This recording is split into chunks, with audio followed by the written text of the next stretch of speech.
Thank you. The motivation is what I have been doing in the past 8 or 9 years. The motivation is that I'm interested and I love the China-Africa relationship. I have followed it, I have researched on it, I have reported it, and I know it works. I know it is sincere.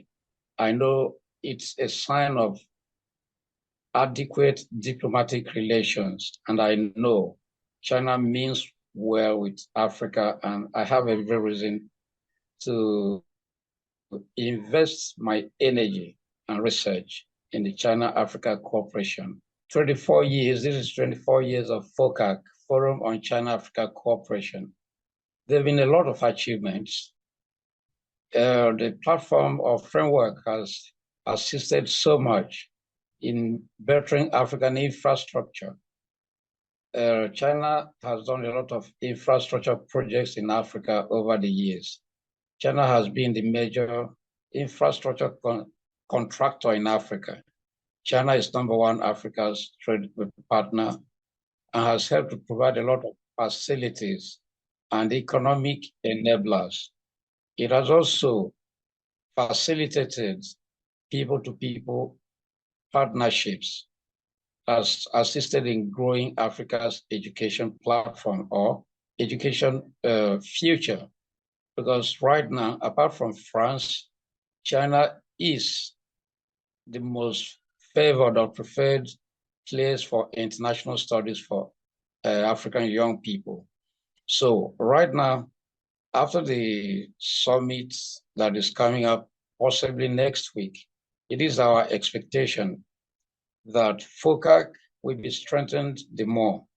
FOCAC will be enlarged the more.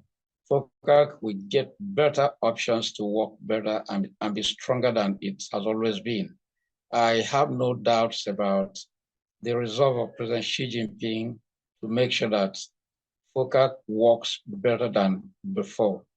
While the FOCAC was on, China launched the Belt and Road Initiative, and all the African state parties to FOCAC are also subscribed to the Memorandum of Understanding of the Belt and Road Initiative. So it's a double-barreled diplomatic framework between China and Africa, one through the FOCAC and through the Belt and Road Initiative. So I am convinced and persuaded that quite all right, the summit will be a very big success. I am one of the people that signed that consensus in Dar es Salaam in March, first week of March, if I'm right, March 8th this year. So I made an input just like other experts. The consensus is precisely about 8 points. And one of the points is to strengthen the global South or the South-South framework, working with China. And the consensus was addressed or described as a bold statement for the global South to speak for themselves and not waiting for the global North to decide their fate in the Committee of Nations or international diplomacy. So what I would say is that document has become a yardstick for measuring the determination of Africa and China to agree on what policies they want to follow, to design, to define, and to develop for their own good. The policies were very straightforward. There should be better cooperation among the global South countries and among China and Africa. One of them also touched on human resource development. Another was on economic development and integration, like financial integration. And one other issue was on the need for Africa and China to work better and have a louder say and statement and position on global governance, not a situation where other worlds will decide for the global South countries what to do, what to say, and just follow them without making input. that the Global South countries should work better in global governance. For instance, in the United Nations, the agency, the world body has 18 major organs through which it works. 2 of those organs are located in Canada and USA. The rest 16 are in Europe, especially around Switzerland. None of them is in any Asian country. None of them is in any African country. That is lopsided against the Global South.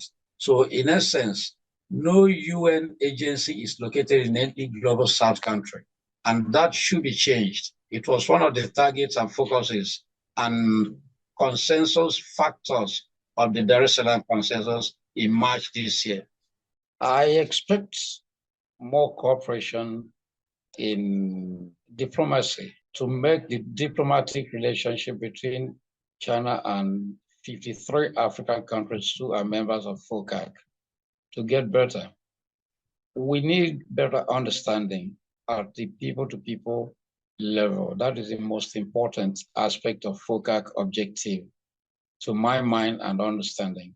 Because after we have done everything in leadership, the leaders agree, understand each other, we build infrastructure, we boost the economy, until our people, the African people and the Chinese people, come to see themselves as friends, as partners.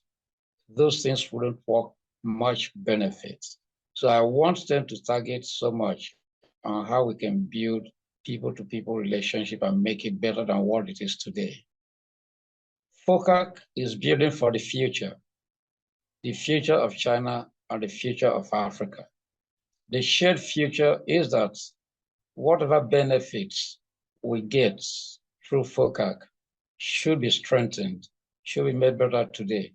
Today, those people who are leaders of African countries will not be there forever. The president of China today wouldn't be there forever. The shared future is that even after this generation, when these present leaders had already left office, let the friendship continue. Let us have a way of sharing our common benefits, the benefits to humanity, the benefits to global peace, the benefits to enhancement and liberation from poverty. China has done much in that aspect. By the time African leaders learn from China to emancipate their citizens out of poverty, like China did, that's a shared future. The future will learn from China on how to make sure that the people remain the centerpiece of governance and leadership. Building modernization means making life better for the citizens of the world. It means advancing the economy. It means advancing human capital development. It also means advancing global peace. China's modernization has done so much.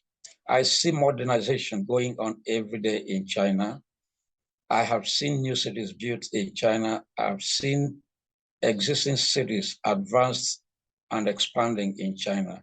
I have seen new economic hubs like free trade zones, industrial cities and industrial layouts being constructed every day.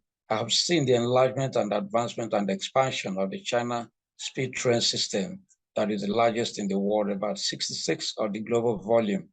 Now, back to my country. The China Harbor Engineering built the largest seaport, Lekki Deep Seaport in Lagos. That is the largest seaport in West Africa today. There have been a lot of infrastructure addition to Nigeria through the partnership with China. That is the modernization we speak about. But the most important modernization is the modernization of grooming human beings to live above poverty, to be professionals, to be experts, to be people who will take care of themselves and contribute to good leadership in the society. And I know that China is doing that right away in Africa. I remember last year we did a project to celebrate the 85 fresh graduates CCECC trained in 2 Chinese universities in Xi'an and in Changsha. They are all experts in transportation, railway engineering, and ICT and administration. Those are the major gains. That is modernization. By the time we have modernized and advanced and developed experts from our citizens or the citizenry, we have modernized our world. And that is the modernization China is bringing over to reflect on Africa. And that is commendable. FOCAC has challenges, not minded that it has been working so well, but there are challenges. And those challenges are on the problem of financing of projects, the problem of better understanding, the problem of instability in political leadership in Africa. FOCAC shouldn't keep quiet on this. China is known for a very stable political leadership system. Some African countries are not like that.